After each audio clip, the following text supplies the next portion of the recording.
And the Lakota indigenous people say that tears are the most sacred prayer of all.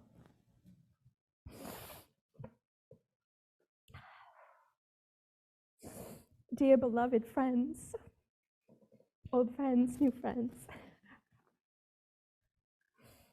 my beloved community. Here we are today gathered here and in Zoom, sacred Zoom, here. Each of us with questions, curiosities, frustrations. Each of us, so many possibilities. I'm grateful to offer my first sermon as an Interfaith and Interspiritual Minister here today. For you, our beloved community, our fellowship built and supported by love. I'd like to begin by expressing my deep gratitude to each of you and to each that I have met through our journey over this decade with Peace Fellowship. Those that are no longer here, those that are ancestors now, those that of course are in Zoom. UUPF has been a haven of opportunities and encouragement that ultimately led me to develop my spiritual footing, really spiritual flying, upon this deepening path of interfaith ministry and in becoming more and more of myself. Today's sermon I've called a Reverent Reverend, the currency of community and a path to interfaith ministry. It's comprised of 3 parts with a reflective quote at the beginning of each part that you may wish to contemplate when I say each twice. The first comes from one of my great teachers, Michael Meade, who says that perhaps at the time of our death, we are not asked if we were a good person when we lived or if we had a good life, but rather the quote, the question. While you had the chance to live, did you become your true self? While you had the chance to live, did you become your true self?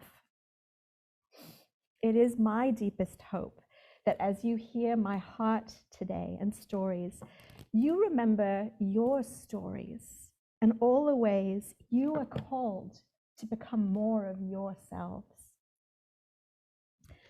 A decade ago, music, kindness, and downright serendipity led me to our little church here, which has become a creative, spiritual, mythological, and philosophical home of curiosity, questioning, and activism to me and to my family.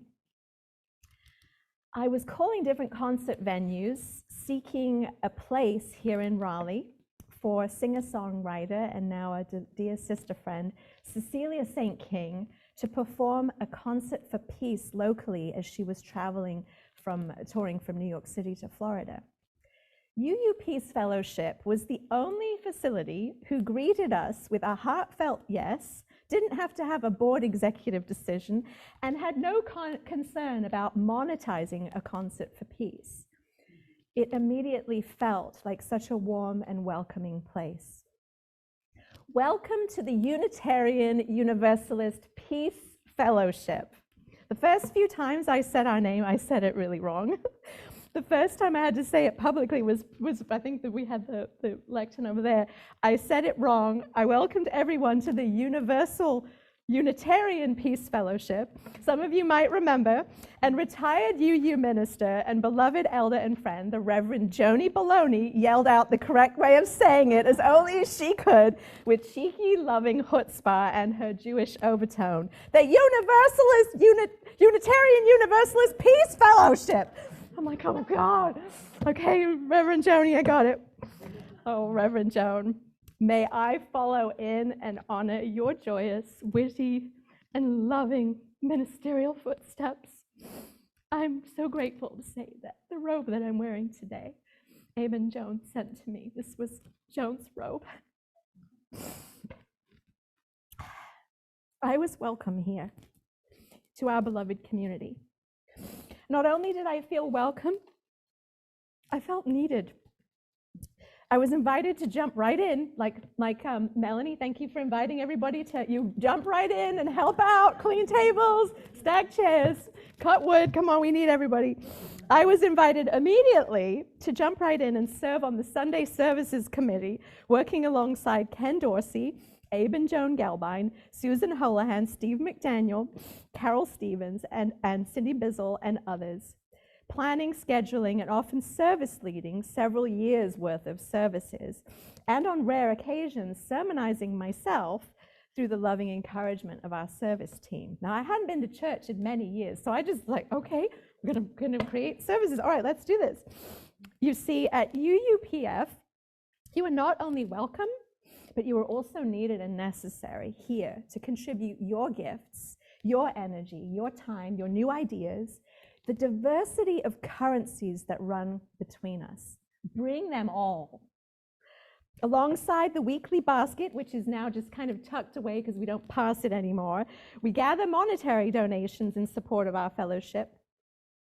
And yet the currency of personal contribution and community, through which each of us have an opportunity to discover a multitude of ways we might be of service and support to each other, our community at large, and living out the Unitarian Universalist 7 principles that guide our shared faith. Number one, if our youth were here, I would have them say these for us. The inherent worth and dignity of every person.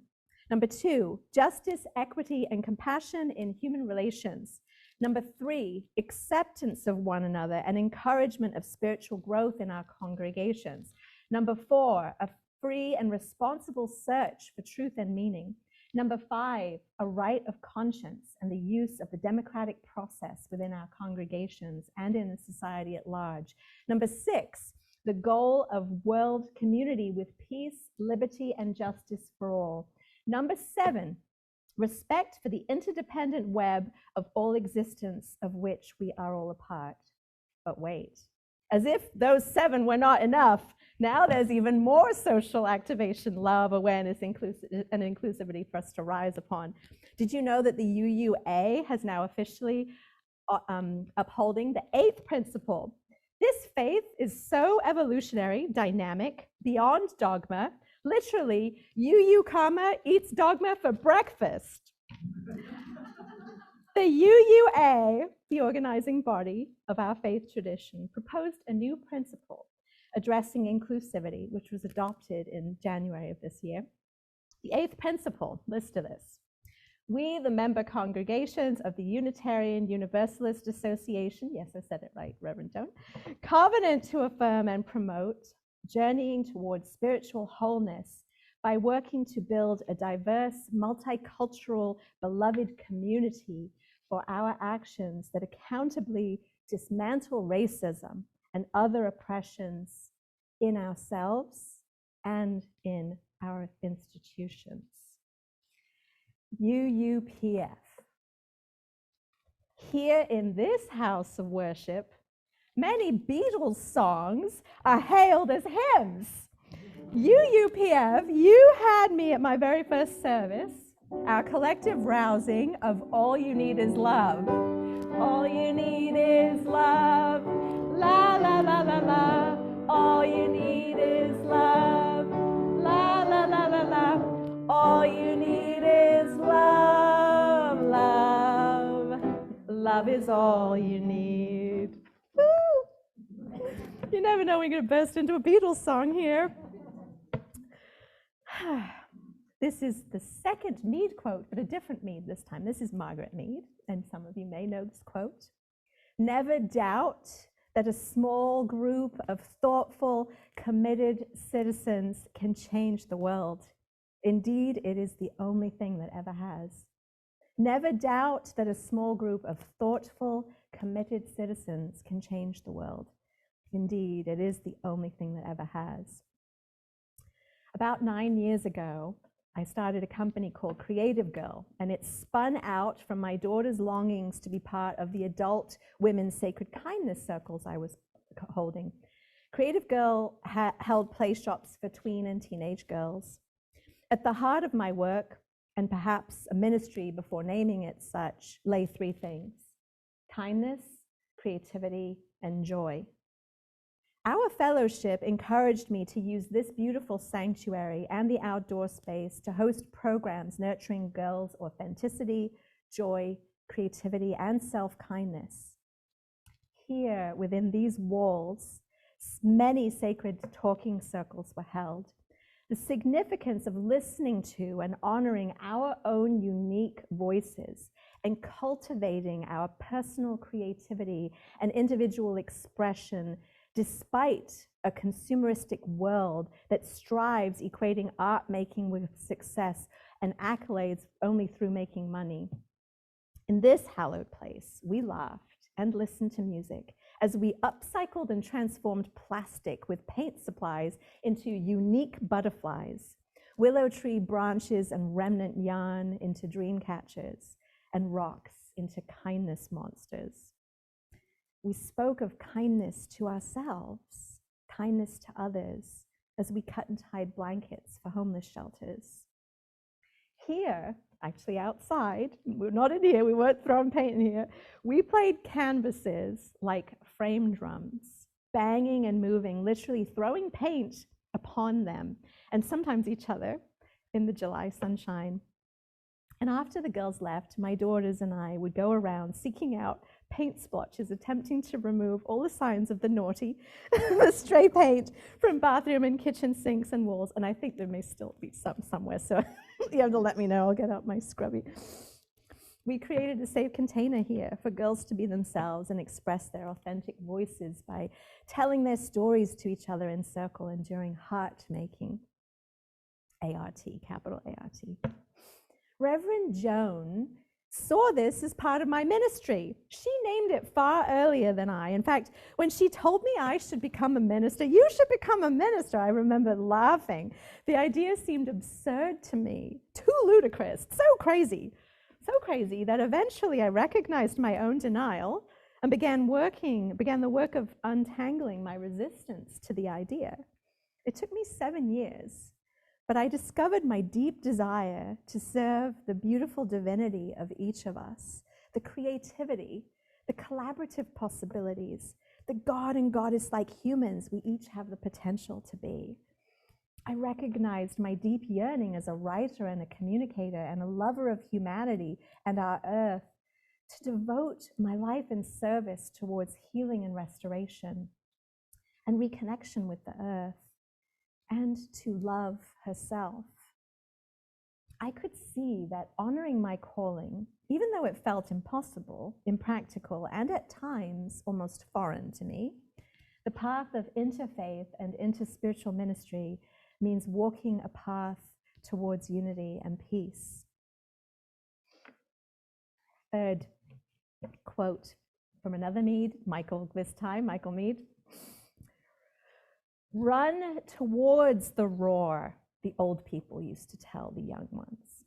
When faced with great danger and when people panic and seek a false sense of safety, run towards the roaring and go where you fear to go. For only in facing your fears can you find some safety and a way through. When the world rattles and the end seems near, go towards the roar.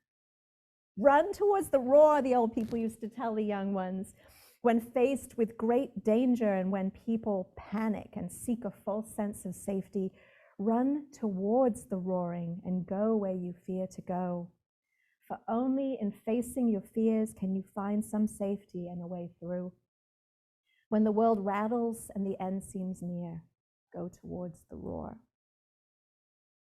In seminary, I studied at seminary in New York at One Spirit Learning Alliance. We studied the world's primary, which we will say AKA the more well-known religions, and we were given 1 month to devote our attention to a religion of our choice. We read sacred texts, working each month towards greater awareness of our own biases and judgments, and how to manage those without causing harm to others. We wrote intimate expositions about our personal beliefs on religions, human beings, and purported good and evil. We went into ethics, counseling, grief, death, oppression, racism, bias, religious trauma, collective and personal. We expanded our personal understanding of gender and sexual identities, rites and rituals, ceremonies and celebrations, writing each month over the course of the second year to generate our personal minister's manual. Hang on. It was an intense journey to now, but now is when the real work begins. There are so many opportunities to run towards the roar. On my graduation day, about 6-7 weeks ago, I wore these ribbons. Each ribbon has a label that represents the 15 strands of my ministry over the last 2 years, of my sacred savor, my service that I was doing, not only here in our fellowship, but globally in the media work that I do and the peace building work that I'm part of. These were my 15 commitments to my work.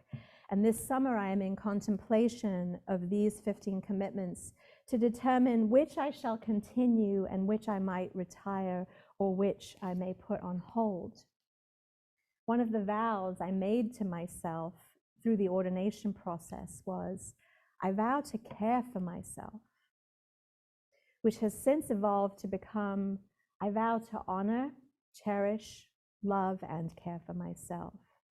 And towards this personal promise, I have made intentional decisions about where to place my time and attention to act in service to healing, love, peace, and unity. One of the ribbons represents my devotion, of course, to our youth here at our Peace Fellowship as the youth director here. Another of my ribbons represents my devotion to the LGBTQ+IA, equality, affirmation, and upliftment. In lieu of a baby blessing, we were given an assignment one month. We had to write a baby blessing and a naming ceremony. Instead, I chose to write a renaming ceremony for a fictitious youth who had been assigned a different gender at birth than what they discovered them to be as an ever-becoming human. It was critically important to me to do this because of my love and concern for our youth and my deep belief that every person should be affirmed in their right to be who they truly feel and experience themselves to be. I really deeply believe that every person should be affirmed in who they believe themselves to be, who they feel themselves to be. One of my vows, I had a few vows, but was to love beyond labels. I vow to love beyond labels. I will honor a label that a person gives to themselves, even if it's one that is harming to them. I will honor whatever it is, whatever the label is that they believe about themselves, I will honor it. But I will love them beyond that label. That's what I aspire to do. It's my own bias and things come up too. Affirming and loving what is, celebrating each of us for who they see themselves to be and not as others experience or want them to be. Well, I believe this is of the utmost significance for the healing crisis that the world is going through right now. Love, love, love. That's my sentence. As we navigate a world where media exploits our attention and profits financially by establishing a daily tone of hopelessness through the promotion of polarities, divisions, and disagreements, it has become more and more important to create and propagate a culture of peace. Peace within myself, peace within my home, peace within our fellowship, peace within our community, peace within our state, peace within our countries, peace within our continents, peace. May peace prevail on earth. Youth and peace building. These are two essential pieces of my sacred work as an interfaith and interspiritual minister. One of the questions I have been asked the most, other than what are you going to do now you're a minister, is what am I supposed to call you? Well, you can still call me Becky. You can call me Boo. And you might consider calling me Reverend. In contemplation of this new title, which is more of an appointment than a designation, I'd like to share a poem that I wrote that expresses what it feels like to me should you call me Reverend. My school told us when we were going through the ordination process that being a minister doesn't make us special. We're already special. Everyone's special. Being a minister makes me responsible. I recognized my deep, wait, hang on, went backwards. So, hang on. Being a minister makes us responsible. This poem is called Reverent Reverend, a personal reflection upon the appointment, Reverend. If you choose to call me Reverend, you will remind me of the reverence and love I hold for all of life. Should you call me Reverend, you will remind me of the vows I took in rapturous devotion to all of life. When you call me Reverend, may your naming be a prayer for the divinity in me to connect, honor, bless, celebrate, uplift, and love, love, love all that is sacred, all that is profane in you. When you call me Reverend, let me bow to the spectacular glory of this holy space between us, an illusion, a possibility, to unite us in this moment and remember, we belong to each other. When you call me Reverend, let the very sound be a bridge, carrying me one step closer to you than you are to me, a sacred connection reminding me to trust my heart enough to find words and actions that honor your divinity, your light, your love, your life. I am you, we are. I am you, we are. I am you, we are.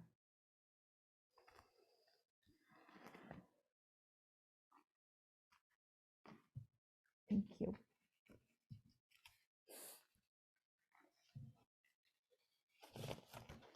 Amen. Our woman, our person.